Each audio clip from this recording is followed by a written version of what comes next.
നമസ്കാരം. തൃശൂർക്കാർക്ക് അഭിമാനിക്കാം. അവരുടെ വോട്ട് വെറുതെ ആയില്ല. ഹിന്ദു എന്നില്ല, ക്രിസ്ത്യാനി എന്നില്ല, മുസ്ലിം എന്നില്ല, എല്ലാവരും കേന്ദ്ര സഹമന്ത്രിയും നടനുമായ സുരേഷ് ഗോപിക്ക് ഒരുപോലെയാണ്.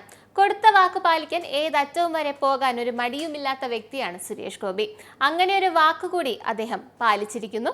കഴിഞ്ഞ ഒക്ടോബർ മാസത്തിൽ കേന്ദ്രമന്ത്രിയും നടനുമായ സുരേഷ് ഗോപി കൊരട്ടിപ്പള്ളി സന്ദർശിച്ചപ്പോൾ മുനമ്പത്തെ പാവപ്പെട്ടവരുടെ പ്രശ്നങ്ങൾ എത്രയും വേഗം പരിഹരിക്കുമെന്നും സമരത്തിന് ഐക്യദാർഢ്യം പ്രഖ്യാപിക്കുകയും ചെയ്തിരുന്നു.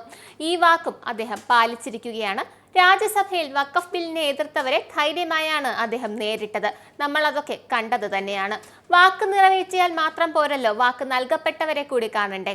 കൊരട്ടി സെന്റ് മേരീസ് ഫൊറോണ പള്ളിയിൽ നേർച്ച സമർപ്പിച്ച് കേന്ദ്രമന്ത്രി സുരേഷ് ഗോപി പൂവൻകുലയും പട്ടും മധുര പലഹാരങ്ങളുമാണ് കൊരട്ടിമുത്തിക്ക് മുന്നിൽ സമർപ്പിച്ചത്. വൈദികൻ ശിരസിൽ കൈതൊട്ട് പ്രാർത്ഥിച്ചതിന് ശേഷമാണ് സുരേഷ് ഗോപി പള്ളിയിൽ നിന്നും മടങ്ങിയത്.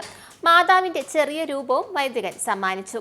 പള്ളിയിലെത്തിയ കേന്ദ്രമന്ത്രി സുരേഷ് ഗോപിയെ വികാരി ഫാദർ ജോൺസൺ കക്കാട്ട്, സഹവികാരിയായ ഫാദർ അമൽ ഓട്ടനാട്, ഫാദർ ജിൻസ് ഞാണയിലും കൈകാരന്മാരും ചേർന്ന് സ്വീകരിച്ചു. ശേഷം ഓഫീസിലെത്തിയ അദ്ദേഹം കാപ്പി കുടിച്ച് വഖഫ് നിയമ ഭേദഗതികളെക്കുറിച്ചും സഭയിലെ അനുഭവങ്ങളെക്കുറിച്ചും എല്ലാവരുമായി പങ്കുവച്ചു.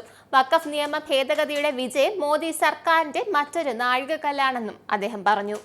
ബിൽ പാസായി വിജയിച്ചെങ്കിലും പൂർണ്ണ വിജയം നൽകേണ്ടത് ജനങ്ങളാണെന്നും പ്രധാന വിഷയങ്ങളിൽ പങ്കെടുക്കാൻ സാധിച്ചതിൽ തനിക്ക് സന്തോഷമുണ്ടെന്നും അദ്ദേഹം പറഞ്ഞു.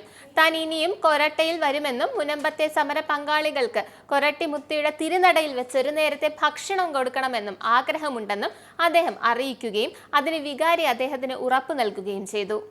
വഖഫ് ഭേദഗതി ബില്ലിൽ രാഷ്ട്രപതി ദ്രൗപദി മുർമു ഒപ്പുവെച്ച് നിയമമാക്കിയതോടെ കേരളത്തിൽ തിരിച്ചെത്തിയ സുരേഷ് ഗോപി ആദ്യം എത്തിയത് കൊരട്ടിപ്പള്ളിയിൽ തന്നെയായിരുന്നു.